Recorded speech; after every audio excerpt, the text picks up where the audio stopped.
feel like I'm in an episode of Stranger Things with the camera being so grainy. Sorry, I just finished watching Season 2 before I filmed this. So, if you've been watching my live streams, you will know that I just recently finished Mario Odyssey, and I'd love to let you know what I thought of it. For the longest time, I've been saying that I haven't been a huge fan of Mario. The last few games have been very lackluster and bland, so let's find out if Mario Odyssey has what it takes to rekindle my love of Mario. So after I finally beat Bowser, I was still maybe less than a quarter of the way through the game. There was over 900 power moons to collect, 999 to be exact. That's a lot, and a few extra areas to unlock as well after you've collected a buttload of moons. So as you can see, I still have a long way to go. In this game, you were collecting moons instead of the usual stars. A few times while I was streaming, I kept calling them stars out of habit and having to correct myself, like I did just now. So the game starts out with an epic cutscene of Mario fighting Bowser on an airship. And as you can guess, Peach has been kidnapped yet again. What a shocker. But this time, Bowser decides to take it one step further and attempts to marry Peach. During this opening scene, Bowser rips Mario's hat in half and pushes him off the ship. Mario lands in a spooky area that I swear looks straight out of the Nightmare Before Christmas. This is where he meets Cappy, a ghost who becomes his magical hat for the rest of the game. Now let's talk about this hat for a bit. Mario is able to throw his hat and capture and become different characters and objects such as a Goomba or a giant T-Rex.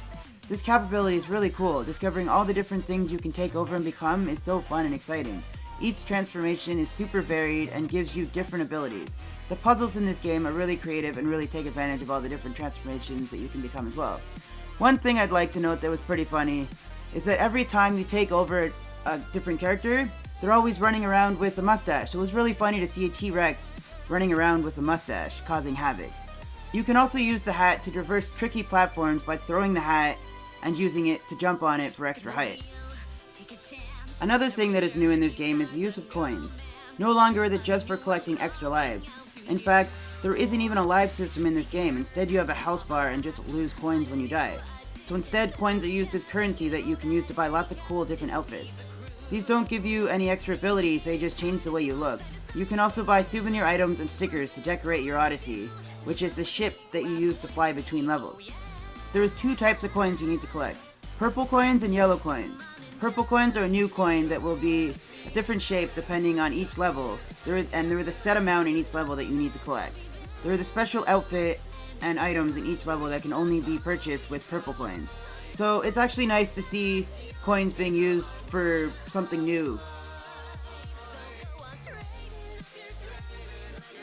This game brings back lots of classic elements in new and interesting ways. There are these cool 2D areas scattered throughout the world.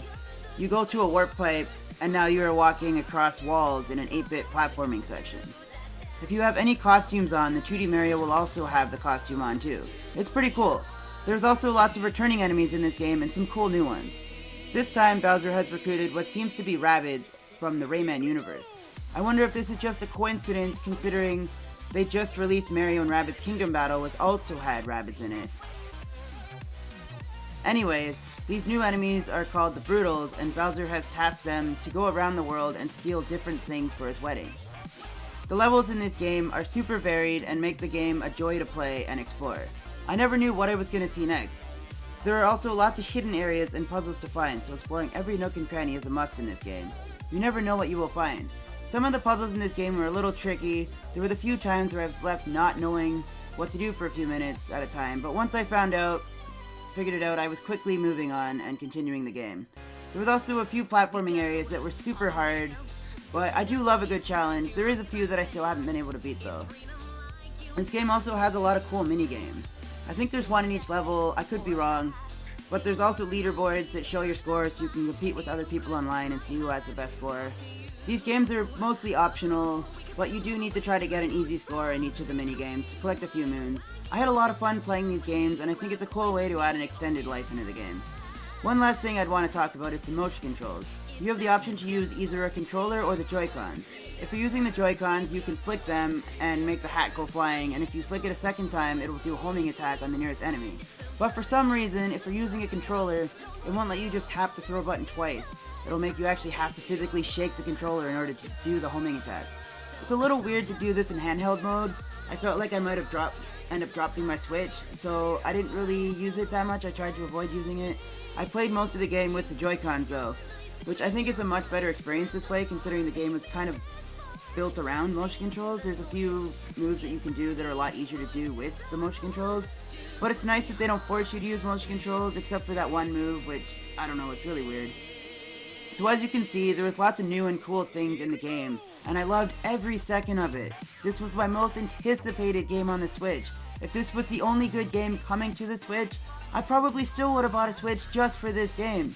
This game is great, and it has definitely rekindled my love of Mario, and if you haven't played this game, or like me, you were growing bored of Mario, I highly recommend you do yourself a favor and pick up this game.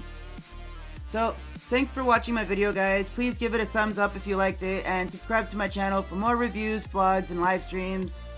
See you guys later!